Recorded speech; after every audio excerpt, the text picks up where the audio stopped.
কোথায় বলে জীবন একটা সফর, এমন একটা সফর যেখানে আমাদের বহু মানুষের সঙ্গে সাক্ষাৎ হয়, যাদের মধ্যে কিছু মানুষ আমাদের সঙ্গে পরিচিত হয় আর বেশিরভাগই অপরিচিত।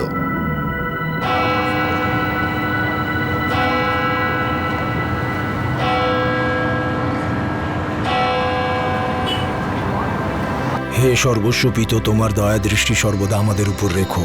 আমাদের আর কোনো পরীক্ষায় আনিও না, কিন্তু মন্দের হাত থেকে আমাদের রক্ষা করো। বিশ্বের সর্বত্র সুখ এবং শান্তি বিরাজ করুক।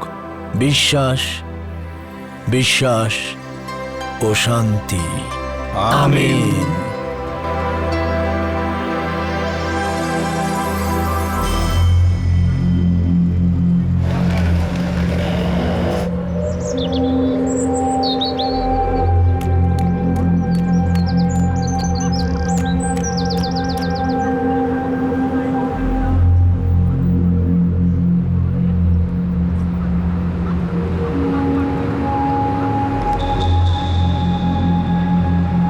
নাসির, আমি তোর সাথে যাব? না আব্বু, তুমি চিন্তা করো না, আমি নিজেই চলে যাব। ঠিক আছে।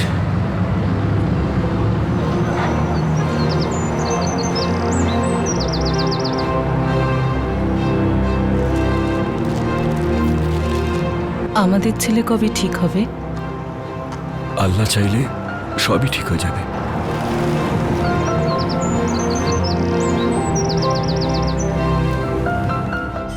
আপনার কাছে যা আছে তা যদি আমার কাছে না থাকে, আমি কি তা ছিনিয়ে নেব? কিন্তু আমার কাছে যা আছে তা যদি আপনার কাছে না থাকে আর সেটা যদি আমি আপনাকে দিয়ে দিই, তাহলে এটা এমন একটা আভাস যেটা অপরাধ জগৎ থেকে অনেক দূরের, মানবিকতার আভাস।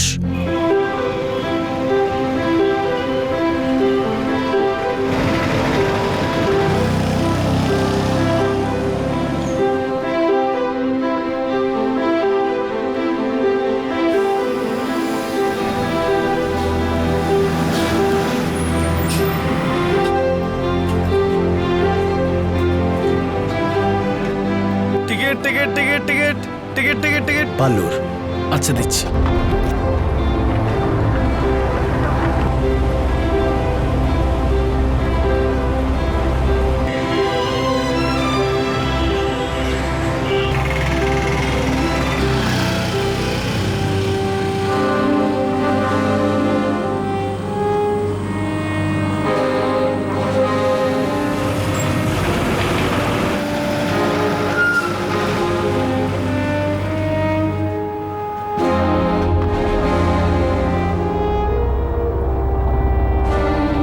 Ticket ticket ticket ticket ticket ticket ticket ticket ticket. একটা কোচি।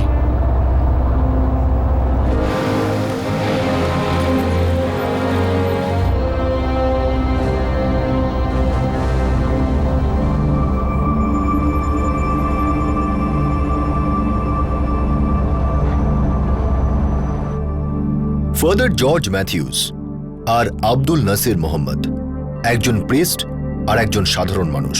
দুজনের মধ্যে এমন কোনো মিল ছিল না, শুধু এটুকু ব্যতীত যে দুজনেই 25শে ফেব্রুয়ারি 2013 সকালে কোচি যাওয়ার জন্য একই সাথে একই বাসে বসেছিলেন।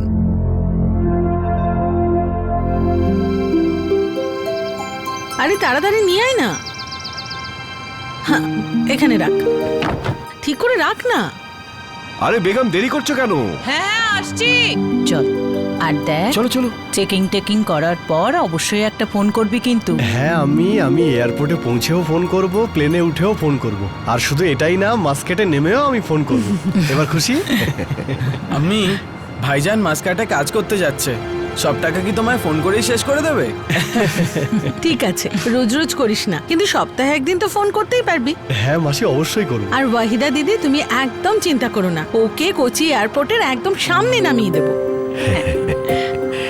শোন বাবা, যতটা তোর পক্ষে সম্ভব ততটাই পাঠাস, বাকি কিছু টাকা তুই একটু জমিয়ে রাখিস নিজের নিকার জন্য। হ্যাঁ হ্যাঁ আব্বু।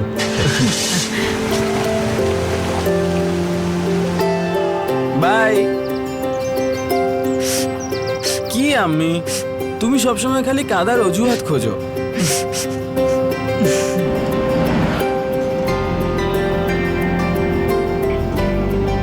এখানকার তুই একদম চিন্তা করিস না, শুধু নিজের কাজে মন দিস।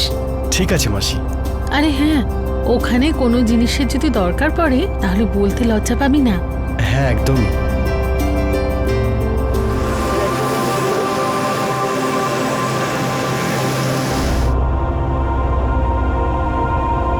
হ্যালো ব্রাদার,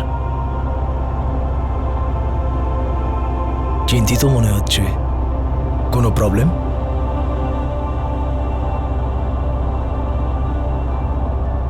আমাকে বলতে পারো। হয়তো আমি তোমাকে কিছু সাহায্য করতে না পারলেও তোমাকে আমি রিলিফ দেওয়ার চেষ্টা করব।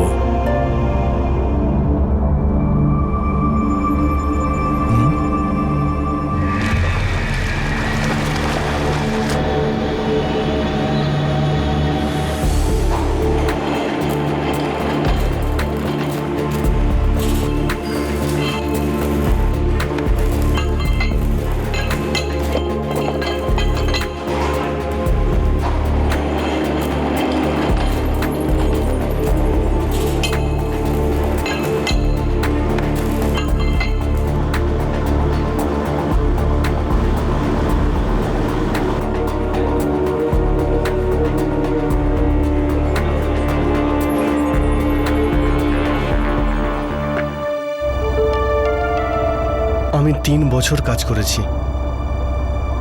তারপর হঠাৎ আমার মনে হতে লাগলো যে আমার চোখের দৃষ্টি কমে আসছে।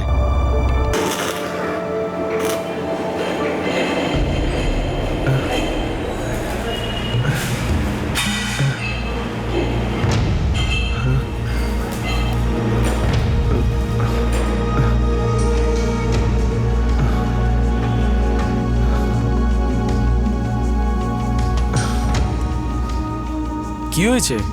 সেই একই সমস্যা ভাই, চোখে দেখতে পাচ্ছি না। আরে তুই চোখের ডাক্তার কেন দেখাচ্ছিস না? এইভাবে অবহেলা করলে প্রবলেম আরো বেড়ে যাবে।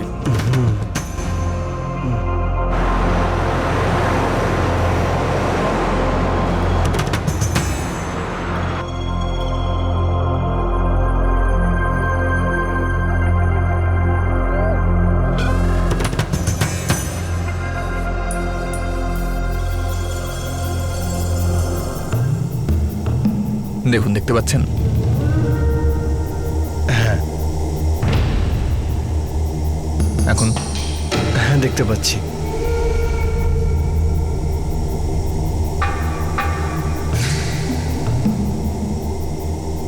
এখন এখনো দেখতে পাচ্ছি।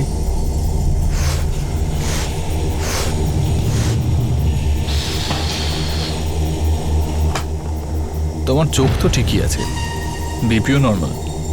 আমার মনে হয় তুমি একবার ব্লাড টেস্ট করাও, অন্য কোনো সমস্যাও থাকতে পারে।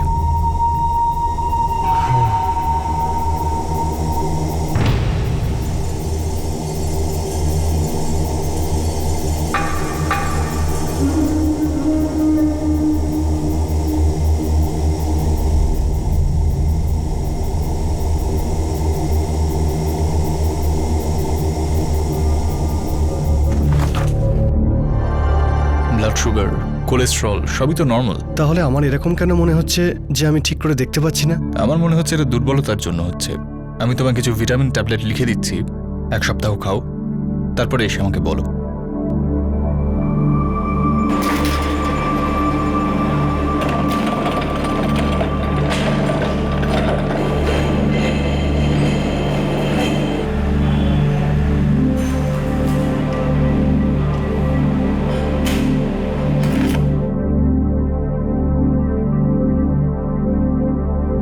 ভাই বুঝতেই পারছি না কি করব। আমি বলি কি, তুই জেনারেল ফিজিশিয়ানকে দেখা, আর তারপরেও যদি কোনো প্রবলেম থেকে যায় তাহলে কোনো বড় প্রবলেম হবে না। আশা করি ইনশাল্লাহ এরকম কিছু হবে না।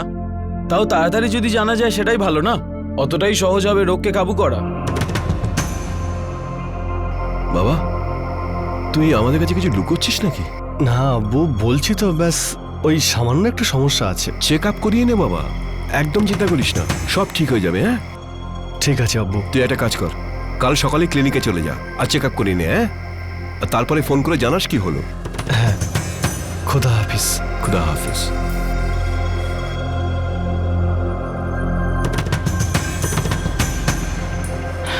যেদিন থেকে ও গেছে সেদিন থেকে আমি চিন্তায় আছি। আরে তুমি এত চিন্তা করো না, আগে জানতে তো দাও সমস্যাটা কি। আল্লাহ করুন যেন সব ঠিক হয়।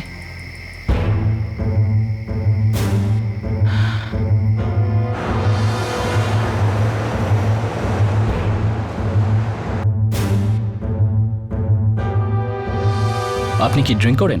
না ডাক্তারবাবু, জীবনে আজ অব্দি মদ আমি ছুঁয়েও দেখিনি। কখন থেকে এরকম মনে হচ্ছে? আই মিন, কবে থেকে আপনার এরকম মনে হচ্ছে যে আপনি চোখে ঠিক মতো দেখতে পাচ্ছেন না? প্রায় 1 মাস মতো হবে। আপনার চোখ তো একদম ঠিক আছে, আর আপনি ডায়াবেটিকও নন। হ্যাঁ। নাসির, আপনি আরেকবার ব্লাড টেস্ট করিয়ে নিন। ব্লাড টেস্ট তো আমি কিছুদিন আগেই করেছি ডাক্তারবাবু। সেটা আমি দেখেছি, কিন্তু হতে পারে প্রবলেমটা অন্য কিছু, কিছু মিসিং হয়ে গেছে। আমি এই টেস্টটা লিখে দিচ্ছি, আপনি করিয়ে নেবেন। আচ্ছা।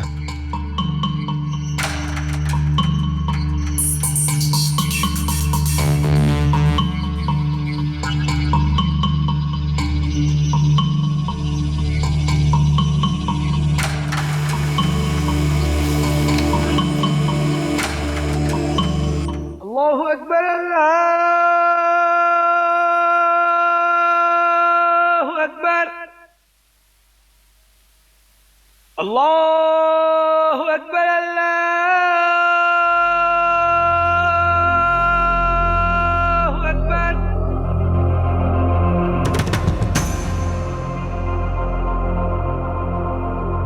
আপনার কিডনিতে প্রবলেম রয়েছে। কিডনি? কি প্রবলেম ডাক্তারবাবু? আপনার দুটো কিডনি খারাপ হয়ে যাচ্ছে, মানে এখন 10% কাজ করছে। পরিস্থিতি আরও খারাপ হতে পারে, আর এই সব কিছুই কিডনির ইনফেকশনের জন্যই হচ্ছে। এবার এবার কি করতে হবে ডাক্তারবাবু? ডায়ালিসিস করতে হবে, এমনকি কিডনি ট্রান্সপ্লান্টও করতে হতে পারে। নাসির, তুমি একটা কাজ করো, তুমি তোমার বাড়িতে ফিরে যাও, যেখানে তোমার ভালো মতো দেখাশোনাও হবে আর এই কাজটাও সহজভাবে হয়ে যাবে।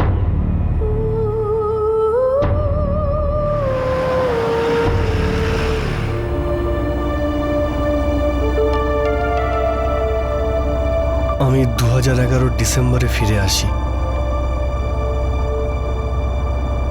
তখন থেকে আমি কোনো কাজই করতে পারছি না, আর ওখান থেকে ফিরে আসার পরে আমার কাজ করার ইচ্ছেটা আমার চিকিৎসার দিকেই চলে যাচ্ছে। তোমার ফ্যামিলি মেম্বারদের মধ্যে কেউ কিডনি ডোনেট করেনি ট্রান্সপ্ল্যান্টের জন্য?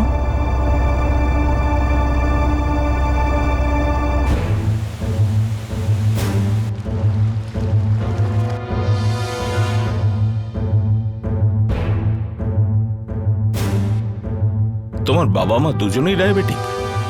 আচ্ছা ডাক্তারবাবু, আমি আমি কি ডোনেট করতে পারি? না, তোমার কিডনি ম্যাচ করবে না। তাহলে কি ও সারা জীবন এরকম কষ্ট পাবে? অবস্থা তো ঠিক নেই, যতক্ষণ না কিডনি ট্রান্সপ্লান্ট হয়ে যাচ্ছে। সপ্তাহে 3 দিন ডায়ালিসিস তো করতেই হবে।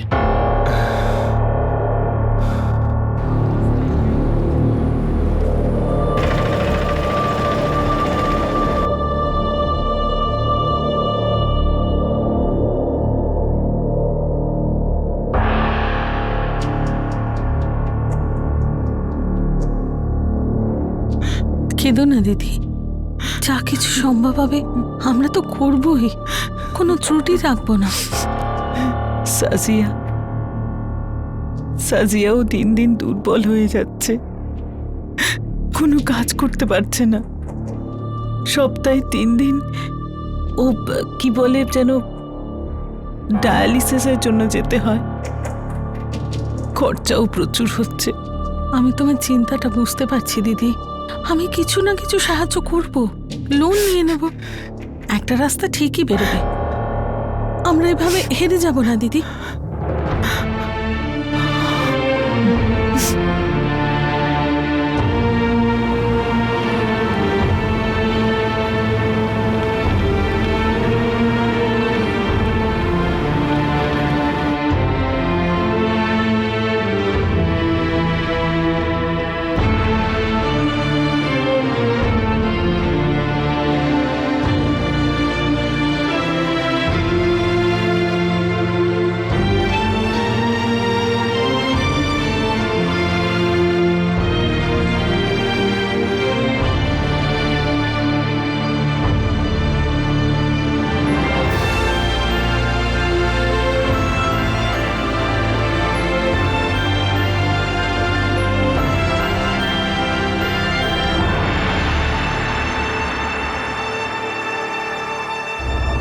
সপ্তাহে 3 দিন ডায়ালিসিস করানো, বাড়ি থেকে হারিবার থেকে আলুয়া, আর সেখান থেকে কোচি ঘুরে বেড়াচ্ছি। তারপর গত বছরে অগাস্টে হঠাৎ করে একটা আশার আলো দেখতে পাই। কোনো ডোনার পেয়েছিলে? হ্যাঁ, সেই রকমই কিছু।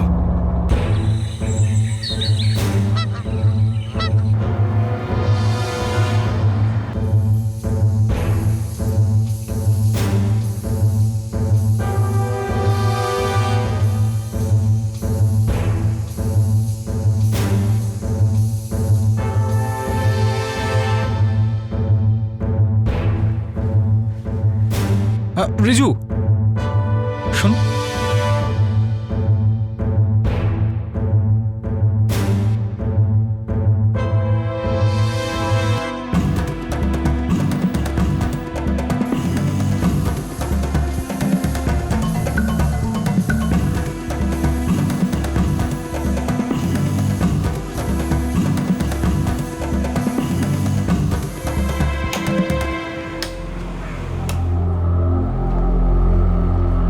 হয়ে যাবে, কোনো সমস্যা হবে না। কিন্তু ডাক্তার বলেছে যে কিডনি ম্যাচ করতে হবে।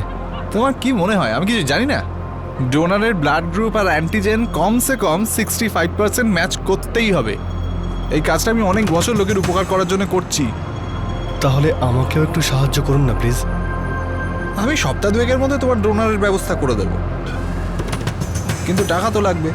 কত? এমনিতে তো খুব কস্টলি, কিন্তু এখন তোমার খুব দরকার। আমি ডোনারকে বলবো একটু কম টাকা নিতে। তাও কত টাকা লাগবে? 4 লাখ। 4 লাখ? আর এটা খুব কম। তুমি এই টাকায় একজন ডোনারও পাবে না, শুধু তোমার জন্যে। তুমি এমনিতে খুব গরিব, আর তাছাড়া তোমার খুব দরকার তো, সেজন্যেই। 2.5 লাখ টাকা কিন্তু আগে দিতে হবে, আর বাকি 1.5 লাখ ট্রান্সপ্ল্যান্টের পর। আমি কিন্তু তোমায় ঠকাচ্ছি না। Neat and clean. নাসির, তোমার যদি ঠিক মনে হয় তাহলে আমাকে ফোন করো। তোমার নেক্সট ডায়ালিসিসের সময় আমি এখানেই থাকবো, ঠিক আছে? আর সঙ্গে করে রিপোর্টটা নিয়ে আসবে।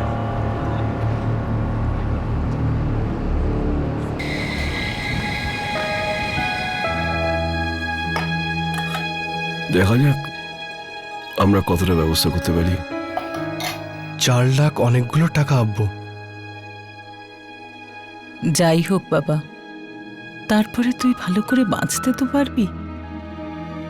তোকে ঠিক করার জন্য আমাদের যা করতে হয় আমরা সব করব। আমি মাসির সাথে একবার কথা বললে হয় না? ওনার অবস্থা তো আমাদের থেকে ভালো, আর হয়তো উনি আমাদের কোনো হেল্পও করতে পারবেন। হ্যাঁ, এটাই ঠিক হবে। নাসির, তুই সাজিয়ার সাথে কথা বলিস, ও নিশ্চয়ই সাহায্য করবে।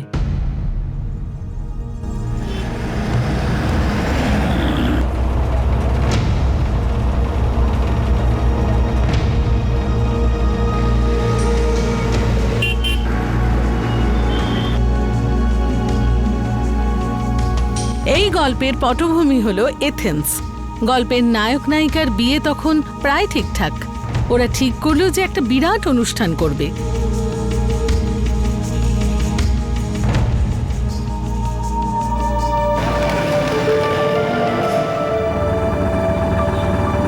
জানি না মাসি, কিন্তু এখন এই একটাই আশার আলো দেখতে পাচ্ছি।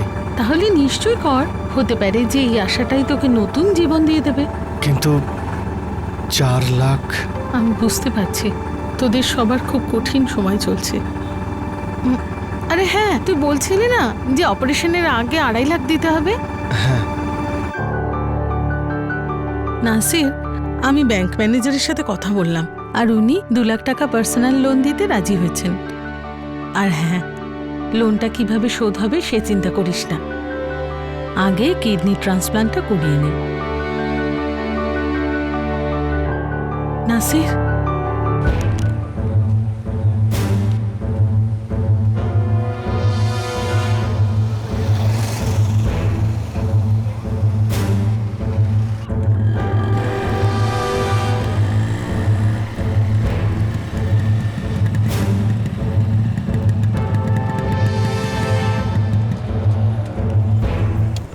ভাই তুমি খুব লাকি, তুমি ঠিক সময় ফোন করেছিলে আর আমি ডোনারকে আটকে দিয়েছিলাম।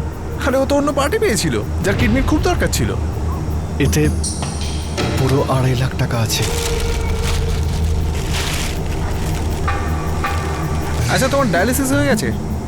হ্যাঁ, হয়ে গেছে। নাসির, এই ডায়ালিসিসের ব্যাপারটা জাস্ট কিছু দিনের জন্য, 1 সপ্তাহ পরে আমি তোমায় ফোন করছি, তারপর ওই হসপিটালেই ট্রান্সপ্লান্টটা হয়ে যাবে। আপনি ঠিক করে বলুন আমাকে কবে কল করবেন। 1 সপ্তাহের মধ্যে তোমাকে ফোন করছি। আজ ডেট 28শে অগস্ট, আমি তোমায় ফোন করব 3রা সেপ্টেম্বর। তোমার রিপোর্টের কপিটা কোথায়? এই যে এই। হ্যাঁ, আচ্ছা নাসির, আমি তাহলে যাই। হ্যাঁ,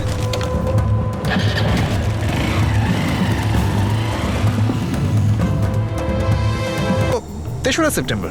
হ্যাঁ, তোমার রিপোর্টের কপিটা কোথায়? এই যে এই। হ্যাঁ, আচ্ছা নাসির, আমি তাহলে যাই। হ্যাঁ,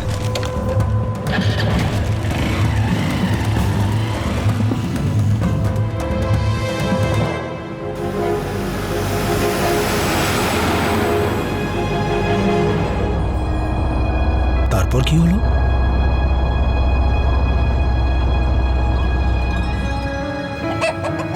আবু, আমি খুব তাড়াতাড়ি কাজ শুরু করব। গত 9 মাস ধরে আমি তোমার আর আনোয়ারের ওপরে বোঝা হয়ে রয়েছি। এরকম কথা বলতে নেই বাবা, তুই সবসময় ভালো ছেলের মতন কর্তব্য পালন করেছিস, আর আজকে তুই সমস্যায় পড়েছিস, আর আমরা সবাই তোর পাশে আছি। বিজয়ন বলেছে কিডনি একেবারেই ম্যাচ করে যাবে, আর ট্রান্সপ্লান্টের পরে ইনশাল্লাহ আমার আর কখনো দুর্বলতা বা ক্লান্তি কোনোটাই আসবে না।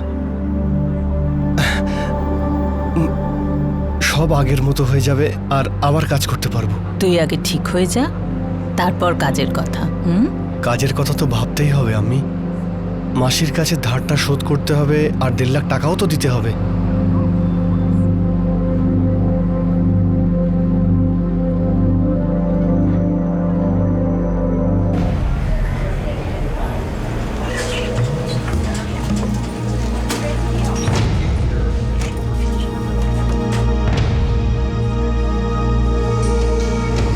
ওর মোবাইলটা তো বন্ধ করা আছে। কিন্তু বিজয়ন তো বলেছিল ও আমাকে 3রা সেপ্টেম্বর ফোন করবে। ফোন তো করলোই না, আর এখন ওর ফোনটাও বন্ধ আসছে। হতে পারে বিজয়ন কোথাও ফেঁসে গেছে, আর কয়েকদিন ওয়েট করে না, ও ফোন করবে।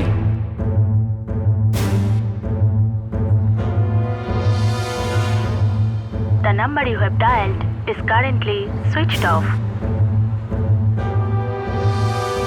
The number you have dialed is currently switched off.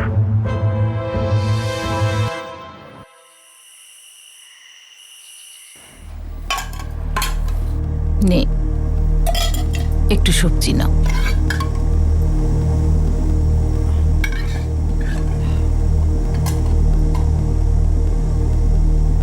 Nasir, Nasir কিছু খেয়ে নে। রিজু বলেছে তো, হয়তো সত্যি কোথাও ফেঁসে গেছে।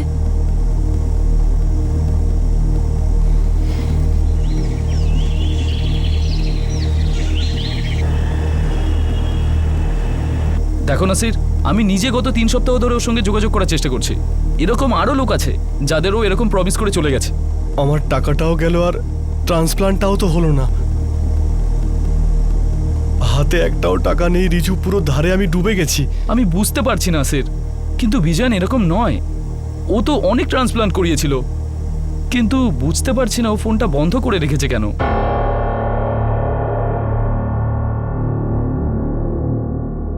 এখন এখন আমি কি করব মাসি? আমি তোর চিন্তাটা বুঝতে পারছি। তুই টেনশন করিস না, যা যাবার ছিল গেছে, আমরা যেভাবেই হোক ম্যানেজ করে নেব। দেখ, টাকার জন্য একদম টেনশন করিস না, তাহলে শরীরের কন্ডিশন আরো খারাপ হয়ে যাবে।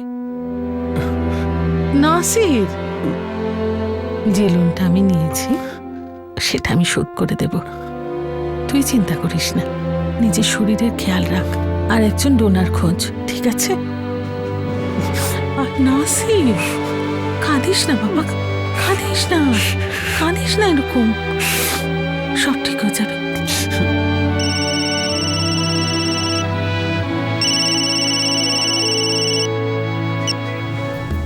হ্যালো।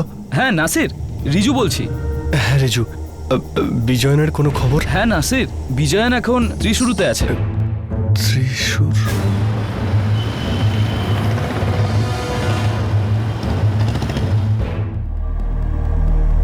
কি হলো রিজু? বিজয়ন জেলে গেল কি করে? আমি জানি না, কিন্তু আমার একটা বন্ধু বললো ও নাকি জেলে আছে। চলুন, আপনারা দেখা করতে পারেন।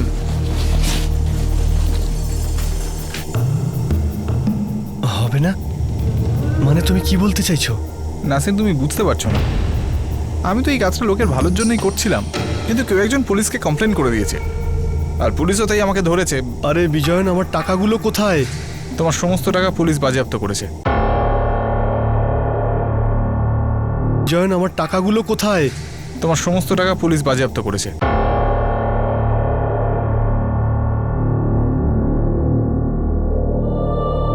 আপনি কি জানেন বিজয়ন কি করতো? দেখুন স্যার, আমি শুধু এটুকুই জানি যে আমি ওকে 2.5 লাখ টাকা দিয়েছিলাম, আর ও আমার জন্য একটা কিডনি ডোনার আনবে বলেছিল। নাসির, বিজয়ন একজন অর্গান ট্রাফিকার ছিল। এই কাজটা ইলিগাল, বেআইনি কাজ নাসির। স্যার, এসব তো আমি কিছুই জানি না। দেখুন স্যার, আমি 1.5 বছর ধরে এই কষ্ট ভোগ করে চলেছি। আমার 2টো কিডনি খারাপ হয়ে গেছে স্যার, সপ্তাহে 3 দিন ডায়ালিসিস করাতে হয়। আমি পুরো হার মেনে নিয়েছিলাম, ভেবেছিলাম আর হয়তো বেশি দিন বাঁচব না। কিন্তু স্যার, ও একটা আশার আলো নিয়ে আমার কাছে আসে। আমি ভাবলাম যে ঠিক আছে, একটা কিডনি ডোনার পাওয়া গেছে, আমি আবার আগের মতন জীবনযাপন করতে পারবো। আমার বাড়ির লোকেরা, আমার আত্মীয় স্বজন আমাকে অনেক সাহায্য করেছে, আর আমার চিকিৎসার জন্য লোনও নিয়েছিল স্যার। দেখুন স্যার, ও আমাকে ঠকিয়েছে, আর ও যে ওর কথা রাখেনি আমি সব ভুলতে রাজি আছি স্যার, কিন্তু আমার টাকা আমাকে পাইয়ে দিন স্যার। এই টাকাটার আমার খুব দরকার, প্লিজ। দেখো, কেসটা কোর্টে চলে গেছে, আর বিজয়নের কাছ থেকে আমরা যা যা পেয়েছি সব কোর্টে জমা করে দিয়েছি। আমি তোমাকে কোনো হেল্প করতে পারবো না, I am sorry. Sir please আমার কথা শুনুন, আমার টাকাটা আপনি বললাম আমাকে... না কিছু করতে পারবো না। ও বেআইনি ভাবে অর্গান বেচার ব্যবসা করত, আর যদিও তোমাকে কিডনি পাইয়েও দিত, সেটাও বেআইনি কাজ হতো।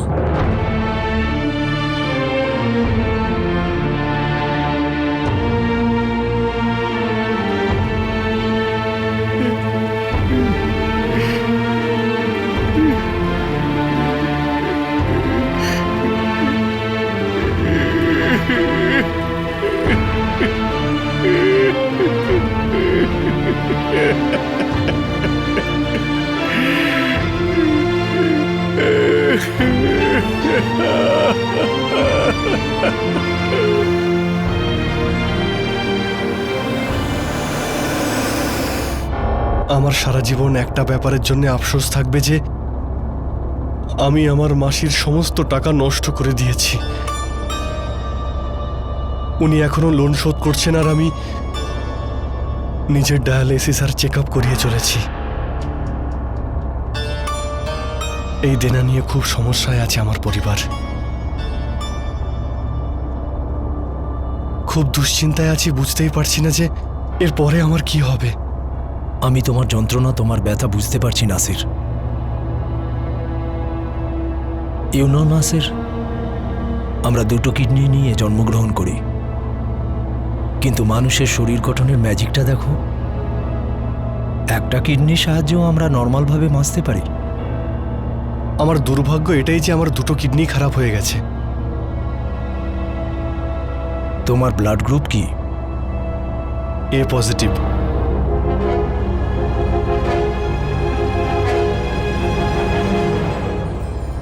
তোমাকে যদি আমার কিডনি দিই চলবে? আমার ব্লাড গ্রুপও এ পজিটিভ, শুধু যেন কিডনি দুটো ম্যাচ করে যায়।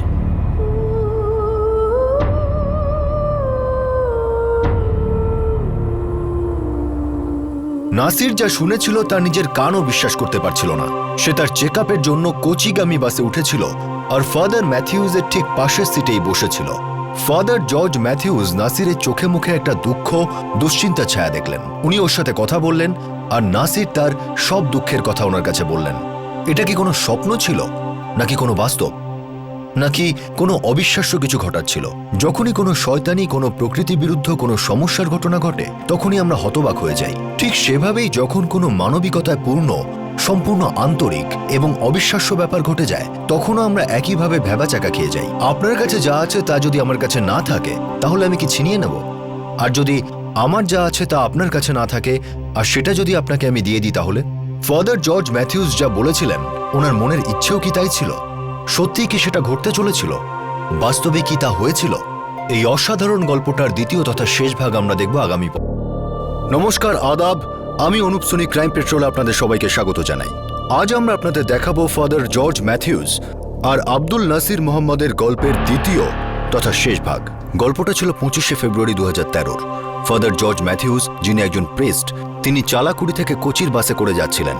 বাসে যখন আলু ভাই আসে তখন আব্দুল নাসির মোহাম্মদও সেই বাসে ওঠে আর ফাদার জর্জ ম্যাথিউসের পাশের খালি সিটে বসে। নাসিরের মুখে দুশ্চিন্তার রেখা আর কষ্টের ছাপ ফাদারের দৃষ্টি আকর্ষণ করে।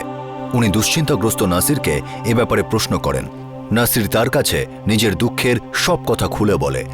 হরিপ্পারের বাসিন্দা নাসির কাজের খোঁজে 2008-এ মিডল ইস্টে গিয়েছিল।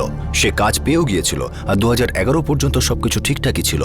কিন্তু 2011 সেপ্টেম্বর থেকে হঠাৎ করে ওর মনে হতে থাকে যে ও চোখে ভালো দেখতে পাচ্ছে না। চোখে ডাক্তার দেখিয়ে সমস্যার কোনো সমাধান হয়নি, কারণ টেস্ট করে জানা যায় যে তার চোখ একদম ঠিক আছে। তারপর তার বন্ধুর কথা মতো সে আবার একজন জেনারেল ফিজিশিয়ানকে দেখায়। সেখানে তাকে আবার ব্লাড টেস্ট করাতে বলা হয়। নাসির চিন্তায় পড়ে যায়। টেস্টের রেজাল্টও দুশ্চিন্তা করার মতোই ছিল। নাসিরের দুটো কিডনি খারাপ হয়ে যাচ্ছিল। সেগুলির কার্যকরী ক্ষমতা মাত্র 10% অবশিষ্ট ছিল আর অবস্থা দিন দিন আরও খারাপের দিকে যাচ্ছিল। ডাক্তার নাসিরকে পরামর্শ দেন দেশে ফিরে আসতে আর চিকিৎসা শুরু করাতে আর কোনো একজন কিডনি ডোনারের ব্যবস্থা করতে। নাসির কেরালায় ফিরে আসে। তার বাবা মা ডায়াবেটিক হওয়ার কারণে কিডনি ডোনেট করতে পারবেন না আর ছোট ভাই আনোয়ারের ম্যাচিং প্রয়োজনের তুলনায় কম ছিল। নাসিরকে সপ্তাহে 3 বার ডায়ালিসিস করাতে হতো। এটা খুবই ব্যয়বহুল চিকিৎসা ছিল। তার মাসি সাজিয়া, যিনি আলু ভাই থাকতেন, তিনি তাদের সাহায্য করেন। এটা নাসিরের জন্য খুবই কষ্টের আর পরিশ্রমের জার্নি ছিল। সে দিন দিন দুর্বল হয়ে পড়ছিল আর কাজ করার জন্য সক্ষম ছিল না। ও এই অপরাধবোধে ভুগছিল যে সে পরিবারের মানুষগুলোর কাছে বোঝা হয়ে দাঁড়িয়েছে। 2012 অগাস্টে ও একটা আশার আলো দেখতে পায়। ও যেখানে ডায়ালিসিসের জন্য সবসময় যেত সেখানকারই এক ওয়ার্ড বয় রিজু তাকে বিজয়নের সঙ্গে দেখা করায়। বিজয়নের বক্তব্য ছিল যে সে একজন পারফেক্ট ম্যাচ কিডনি ডোনার খুঁজে দেবে, কিন্তু একটু খরচা করতে হবে, 4 লাখ টাকা। নাসির বুঝে উঠতে পারে না যে সে এত টাকার বন্দোবস্ত কিভাবে করবে। বিজয়ন তাকে বলে যে 2.5 লাখ টাকা ট্রান্সপ্লান্টেশনের আগে আর বাকি 1.5 লাখ টাকা অপারেশনের পরে দিতে হবে। নাসির এই কথাটা তার মা বাবার কাছে বলে। সবাই তখন বলে যে এটা একটা ভালো সুযোগ। সাজিয়া মাসি তাদের এই বিপদের সময় লোন নিয়ে 2 লাখ টাকা সাহায্য করেন। নাসির বিজয়নকে 2.5 লাখ টাকা দিয়ে দেয় আর বিজয়ন বলে যে সে 1 সপ্তাহের মধ্যে ডোনার খুঁজে দেবে। বিজয়ন তাকে প্রতিশ্রুতি দেয় যে সে নাসিরকে 3রা সেপ্টেম্বর ফোন করবে, কিন্তু 4ঠা সেপ্টেম্বর যখন বিজয়নের ফোন বন্ধ ছিল নাসির তখন ঘাবড়ে যায়। ওয়ার্ড বয় রিজুও তাকে বলে যে সে জানে না বিজয়ন কোথায় আছে। নাসির তখন পুরোপুরি ভেঙে পড়ে, হতাশ হয়ে যায়। আরও 1 মাস কেটে যায়, কিন্তু তখনও পর্যন্ত বিজয়নের কোনো খোঁজ পাওয়া যায় না। নাসির এমনিতেই তার জন্য বিপুল টাকা খরচ হওয়ার কারণে অনুশোচনা বোধ করত, আর এখন এতগুলো টাকার ক্ষতি হয়ে যাওয়ায় তার অপরাধবোধ আরও বেড়ে যায়। মাসি সাজিয়া তাকে বুঝিয়ে বলে যে সে যেন টাকার জন্য চিন্তা না করে, এতে তার শরীরে আরও ক্ষতি হবে। 2012 নভেম্বরে ওয়ার্ড বয় রিজু নাসিরকে জানায় যে বিজয়ন ত্রিশূর জেলে আছে। নাসির আর রিজু বিজয়নের সঙ্গে সেখানে দেখা করতে যায়। বিজয়ন অর্গান ট্রাফিকিং র্যাকেটে ধরা পড়ে যায়। বিজয়ন তাকে জানায় যে এখন আর ট্রান্সপ্লান্ট সম্ভব নয়। নাসির তার কাছে টাকা চাইলে বিজয়ন জানায় যে তার কাছে যা কিছু ছিল পুলিশ সব বাজেয়াপ্ত করেছে। নাসির যখন স্টেশন ইনচার্জের কাছে টাকার কথা বলে তখন সে তাকে এই কথা বলে হটিয়ে দেয় যে বাজেয়াপ্ত সব জিনিসই আদালতে জমা দিয়ে দেওয়া হয়েছে। নাসিরের কষ্টের আর কোনো সমাধান হয় না। 25শে ফেব্রুয়ারি 2015-এ বাস জার্নির সময় ফাদার জর্জ নাসিরের দুঃখের প্রতি সমবেদনা জানান। ওনার মন নাসিরের জন্য কেঁদে ওঠে আর উনি হঠাৎ করে নাসিরকে এমন এক প্রস্তাব দেন যাতে নাসির চমকে ওঠে। সে নিজের কানকেও বিশ্বাস করে উঠতে পারে না। এবার তারপর তোমার ব্লাড গ্রুপ কি? এ পজিটিভ।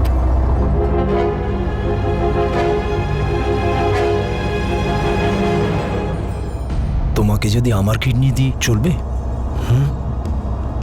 আমার ব্লাড গ্রুপও এ পজিটিভ। শুধু যেন কিডনি দুটো ম্যাচ করে যায়। তোমার বিশ্বাস হচ্ছে না তাই না?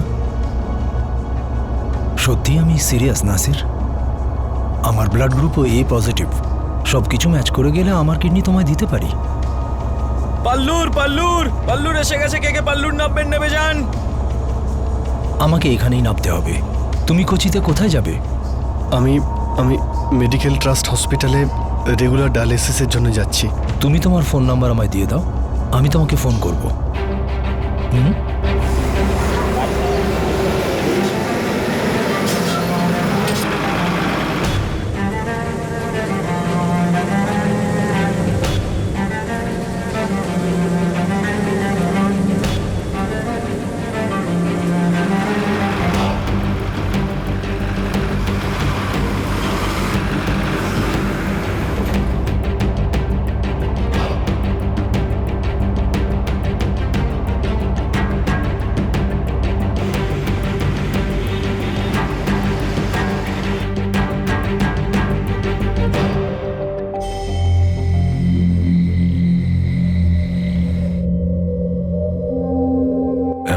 পারে বাবা, উনি তো সমস্যাটা বুঝতে পেরেছেন, বা হয়তো উনি এমনি তোকে সান্ত্বনা দেওয়ার জন্য কথাটা বলেছিলেন।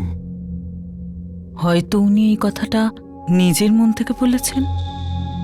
এখন এটা আমি কি করে বলবো আম্মি, কিন্তু উনি আমার কথা খুব মন দিয়ে শুনলেন আর যাওয়ার সময় আমার নাম্বারও নিলেন।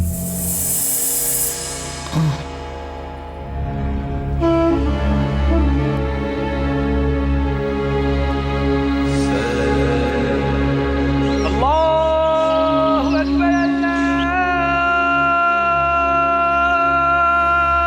আল্লাহু আকবার।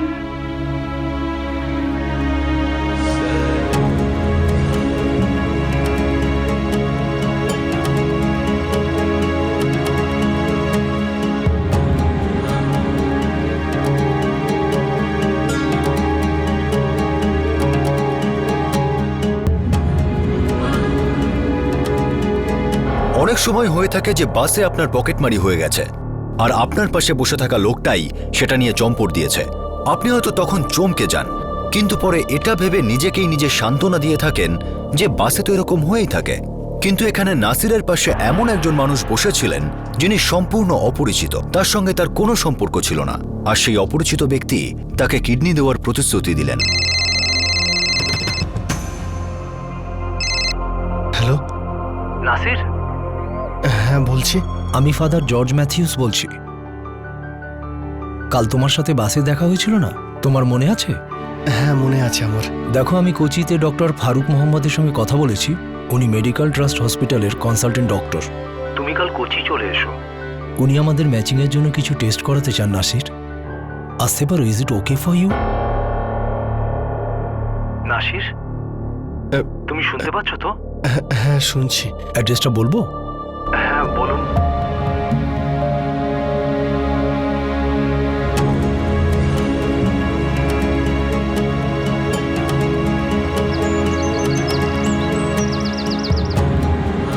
বাবা, আল্লাহ তাআলা সবসময় তোর সঙ্গে আছেন, তুই যা। আল্লাহই তোকে রক্ষা করবে। খুদা হাফিজ। খুদা হাফিজ। খুদা হাফিজ।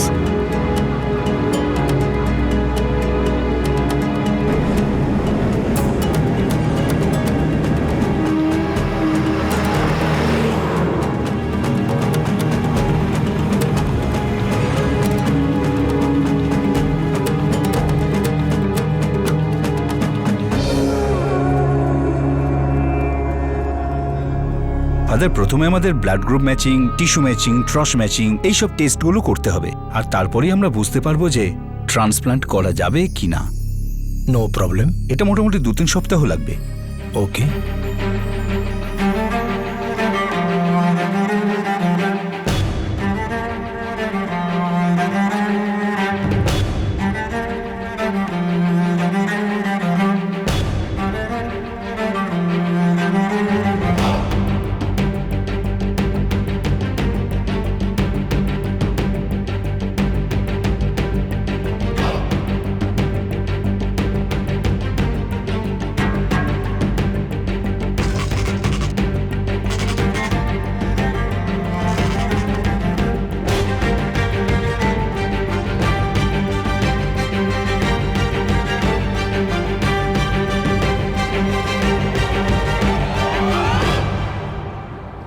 আর 2-1 দিনের মধ্যে ম্যাচিং রিপোর্ট পাওয়া যাবে। আল্লাহ করুন যেন সব ঠিক হয়। দেখলি, ফাদার ওনার প্রতিশ্রুতি থেকে সরেননি।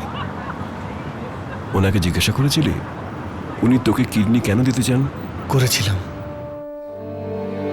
ফাদার, ম্যাচিং হোক বা না হোক, কিডনি ট্রান্সপ্লান্ট হোক বা না হোক, আপনি এই যে আমার জন্য ভেবেছেন বা করেছেন, আপনি আমার কাছে একজন ঈশ্বরের দূত।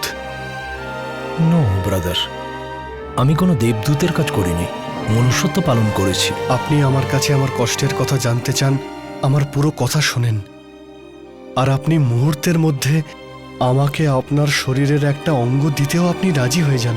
আমার কাছে যেটা দুটো আছে, তোমার কাছে সেটা একটাও নেই। আমার একটা দিয়ে কাজ চলে যাবে, কিন্তু দ্বিতীয়টা যদি তুমি পেয়ে যাও, তাহলে তুমি বাকি জীবনটা নর্মালভাবে কাটাতে পারবে। সত্যি সত্যি এ আল্লাহরই পাঠানো একজন বান্দা।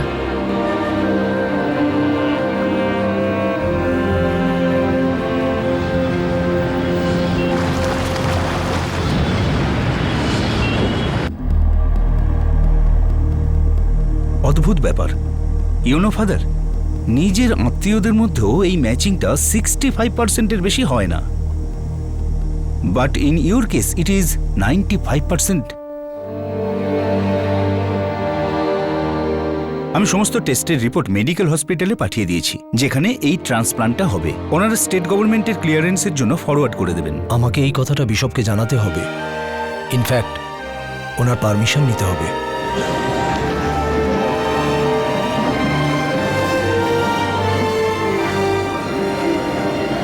ব্রাদার, তোমাকে এই কষ্ট বেশি দিন সহ্য করতে হবে না। এই 1-1.5 মাস ব্যাস।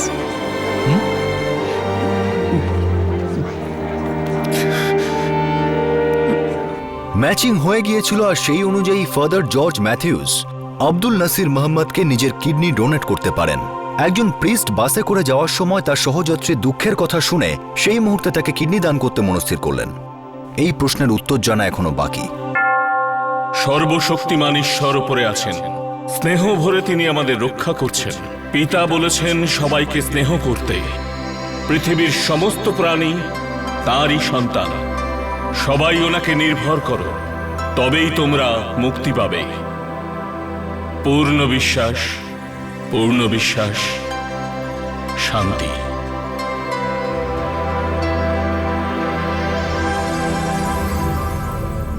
ফাদার জর্জ, আপনি এই যে কিডনি ডোনেট করার সিদ্ধান্ত নিয়েছেন, এটা অত্যন্ত পুণ্যের কাজ, মনুষ্যত্বের প্রতি পূর্ণ সেবা। Thank you sir. আচ্ছা, আমি কি এটা জানতে পারি যে আপনি কেন ছেলেটিকে কিডনি দেওয়ার সিদ্ধান্ত গ্রহণ করলেন? ও খুব কষ্টে আছে স্যার। আমি ওর কষ্টটা বুঝতে পারি যখন প্রথমবার ওকে দেখেছিলাম। তারপর ও যখন ওর জীবনের পুরো ঘটনাটা বলল, তখন ওর ব্যথাটা আমি অনুভব করেছিলাম। কম্পেশন, করুণাই হলো জীবনের মূল মন্ত্র। কিন্তু আপনি এই সিদ্ধান্তটা নিলেন কেন? ফাদার জেকব,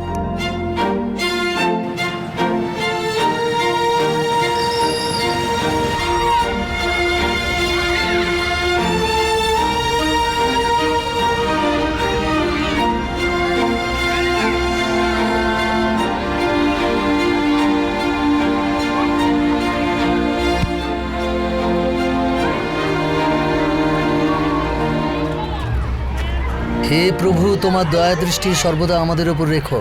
আমাদের সর্বদা বিপদের হাত থেকে রক্ষা করো। পৃথিবীতে সুখ এবং শান্তি সর্বদা যেন বিরাজ করে।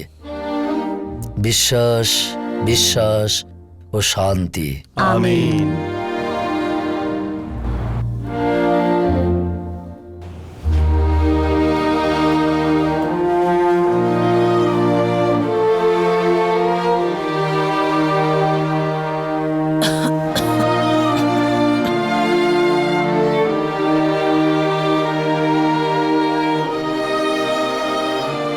যখন আমি ছোট ছিলাম আমার পেরেন্টস চার্চে যেতে উৎসাহ দিতেন। আমি অনেক বই পড়তাম। বড় হওয়ার সাথে সাথে আমার মন গড আর মনুষ্যত্বের সেবা করবার জন্য প্রস্তুত হতে থাকে। আমার এই সিদ্ধান্তের সবচেয়ে বড় অনুপ্রেরণা ফাদার জেকব ছিলেন। প্রায় 4 বছর আগে 2009-এ আমি ত্রিশূরের একটা হেলথ সেন্টারে ছিলাম।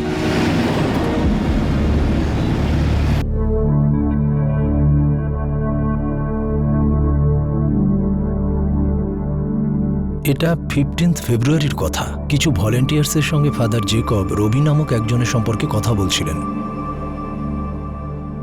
এই রবির আসলে কি হয়েছিল? এখন ওর কি কন্ডিশন? কন্ডিশন একদম ভালো নেই ফাদার। কদিন বাদে বাদে ওকে ডায়ালিসিসের জন্য হসপিটালে আসতে হয়। ওকে খুব তাড়াতাড়ি ট্রান্সপ্লান্ট করাতে হবে, কিন্তু এটা কি করে হবে কিচ্ছু বুঝতে পারছি না। কয়েকজন বলছিল তো যে ব্যবস্থা হয়ে যাবে, তাও ফাদার চিকিৎসায় প্রচুর খরচা আছে, আর রবি খুব গরিব, কি করে করবে? কিন্তু ও যদি টাকা দিয়ে কিডনি কেনেও তাও সেটা ইল্লিগাল হবে।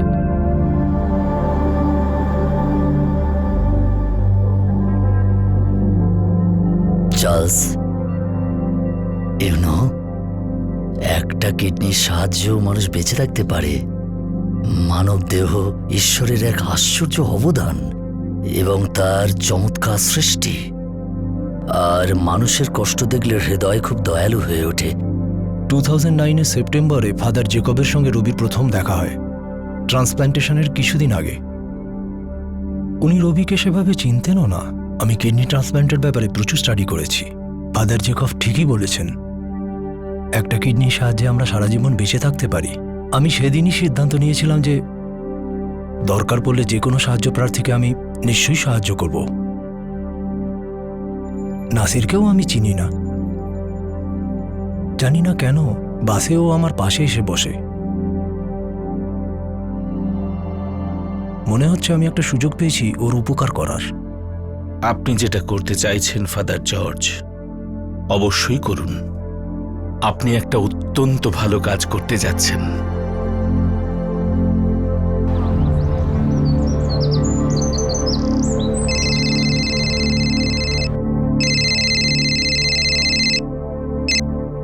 হ্যালো,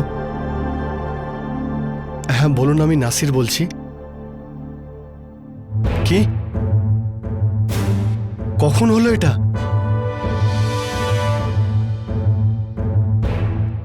কি হয়েছে? কি হয়েছে? নাসির, হ্যালো, হ্যাঁ বলুন, আমি নাসির বলছি। কি, কখন হলো এটা?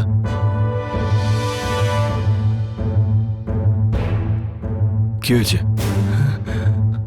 কি হয়েছে? নাসির,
মাসি আমাকে সব সমস্যায়, সব কষ্টে আমাকে সাহায্য করেছে।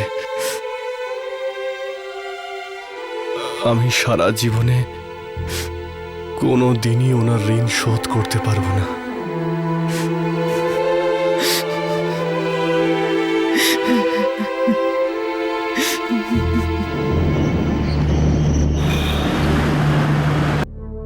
আমি রিসিপিয়েন্ট আব্দুল নাসির মোহাম্মদ আর ডোনার ফাদার ম্যাথিউজের সাথে মিট করেছি। ডোনার একজন প্রিস্ট, আর এই কেসের ক্ষেত্রে কোনো রকম টাকা পয়সার লেনদেন করা হয়নি। ওই প্রিস্টের সঙ্গে পেশেন্ট নাসিরের একটা বাসে পরিচয় হয়েছিল। আর ফাদার ম্যাথিউজ যেটা করছেন সেটা শুধুমাত্র মনুষ্যত্বের জন্যে।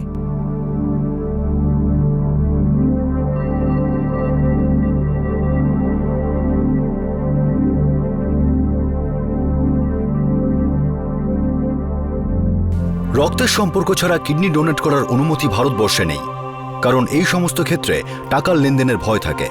আর তাছাড়াও ইললিগ্যাল অর্গান ট্রাফিকিং ক্রমশ বেড়েই চলেছে। সেই কারণে এই কেসে মেডিকেল কাউন্সিলের অনুমতি খুবই প্রয়োজন ছিল, কারণ ফাদার ম্যাথিউজ আর নাসিরের মধ্যে রক্তের সম্পর্ক ছিল না, যদিও তাদের মানবিকতার সম্পর্ক সবকিছুকে ছাপিয়ে গিয়েছিল। 2013 মের প্রথম সপ্তাহের মধ্যেই অন্তিম ছাড়পত্র এসে গিয়েছিল। ওয়েল ফাদার, সব পারমিশন পেয়ে গেছি, এখন আমরা ট্রান্সপ্লান্ট করতে পারি। কবে করা যাবে? নাসিরকে আমরা 20 মে ভর্তি করব, আর আপনি 28 মে ভর্তি হয়ে যান। আর ট্রান্সপ্লান্টটা আমি 1 জুন করব। আর নাসির, ট্রান্সপ্লান্টের পর তোমাকে 3 মাস হসপিটালে থাকতে হবে, কারণ তোমার রেগুলার ট্রিটমেন্ট হবে, মেডিসিন চলবে, সবকিছু মনিটর করা হবে, যাতে তোমার শরীর ওই নতুন কিডনিকে রিজেক্ট না করে। ওকে? ওয়েল ফাদার, আশা করি নিশ্চয়ই আমরা এই কাজে সফল হব।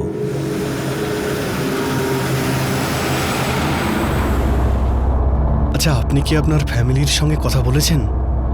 হ্যাঁ, বলেছি।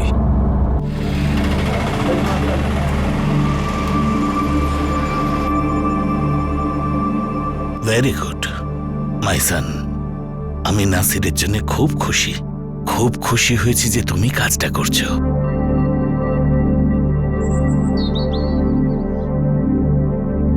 বুঝতে পারছি না আপনাকে আমি কি বলবো। কিচ্ছু বলার দরকার নেই, শুধু আপনারা প্রার্থনা করুন ট্রান্সপ্ল্যান্ট যাতে ভালোভাবে হয়ে যায়। নাসিরকে সুস্থ জীবনে ফিরে যেতে দেখে আমার ভালো লাগবে। ওর জীবনে সুখ ফিরে এসেছে দেখলে আমার সত্যিই খুব ভালো লাগবে। নাসির বলছিল যে অপারেশনের জন্য 5 লাখ লাগবে, তারপর ওর দেখাশোনার জন্য, ওর চিকিৎসার জন্য 3 লাখ লাগবে। ডোন্ট ওয়ারি, এত দূর যখন এসেছি এর সমাধান নিশ্চয়ই বেরোবে। মানুষের মধ্যে মনুষ্যত্বের অভাব নেই, লোকেরা নিশ্চয়ই আমাদের সাহায্য করবে।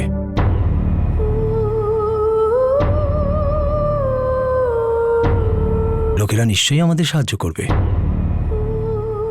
I am sure. বিশ্বাস, বিশ্বাস ও শান্তি। আমিন। আপনাদের কাছে আমার একটা রিকোয়েস্ট আছে, একটা অনুরোধ আছে। আমরা আপনাদের কাছে কিছু সাহায্য চাই, সামান্য, বেশি, সামর্থ্য মতো আপনারা সাহায্য করবেন, হেল্প করবেন। Thank you.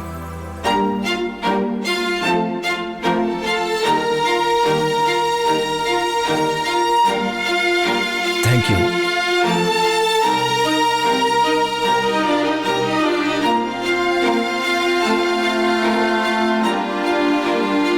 অনেক মানুষ, অনেক আত্মীয় স্বজন, অনেক এনজিও সাহায্য করতে এগিয়ে আসে আর মেডিকেল এক্সপেন্ডিচারের জন্য যথাসাধ্য সাহায্য করে। আল্লাহু আকবার,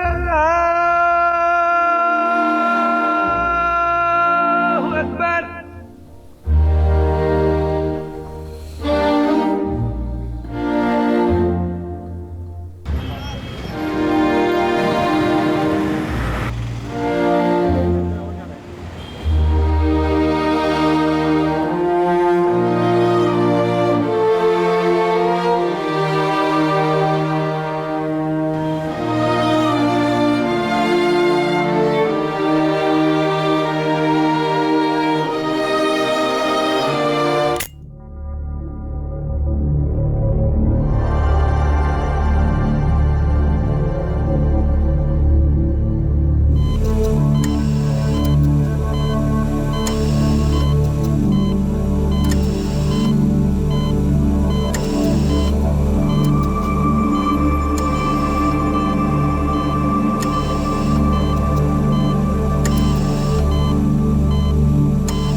আমি এটা করেছি শুধুমাত্র ভালোবাসার জন্য।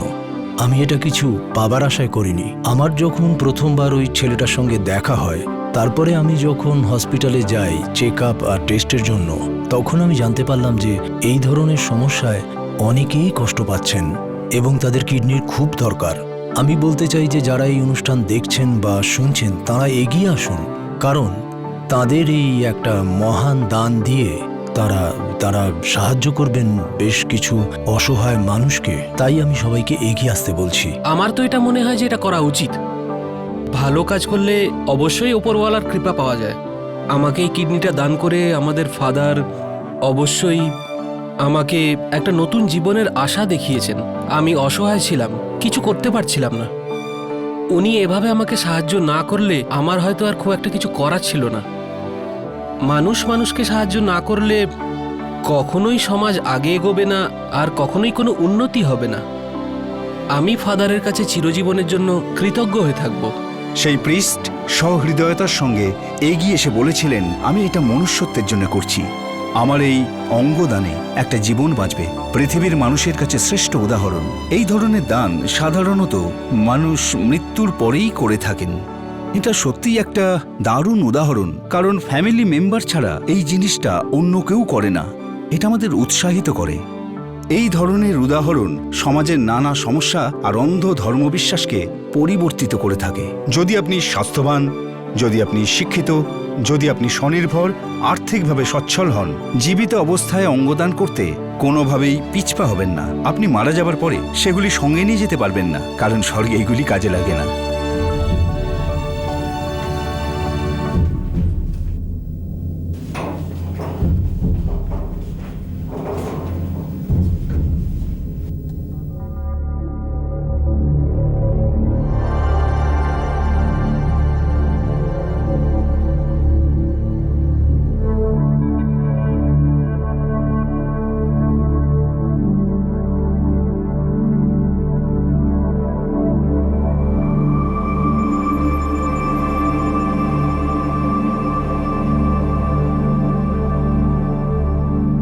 Thank you father.